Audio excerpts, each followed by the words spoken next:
Hey, what's going on, guys? I'm going to talk today about how the Russian propaganda network RT News, they are lying about what is going on in Venezuela. Okay, the reason that the U.S. and the U.K. and France and Canada and Australia and Israel and several other countries have recognized Guaido as the interim president of Venezuela is because Guaido is the speaker of Venezuela's parliament. And by law, if he thinks there was an unfair election in the previous election, he can call for new elections and assume the title as interim president. That's in the Venezuelan constitution. Well, RT News does not make any mention of that.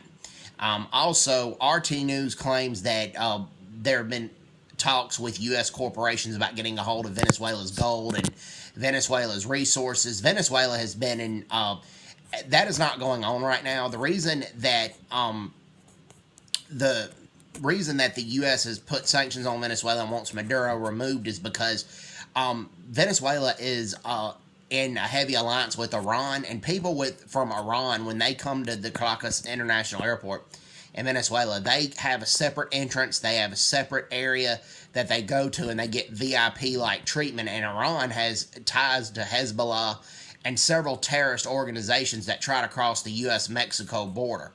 And Venezuela is close to the U.S.-Mexico border. So this affects America's security. That's the main reason. They don't want Venezuela to become a hotbed for terrorists. Well, the RT News does not mention that. Also, another thing that RT News has not mentioned is that they say it's the sanctions. No, it's not.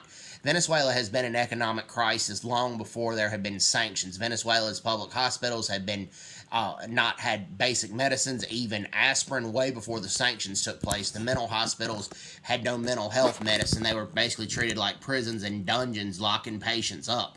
And this was long before U.S. sanctions had been in place on Venezuela.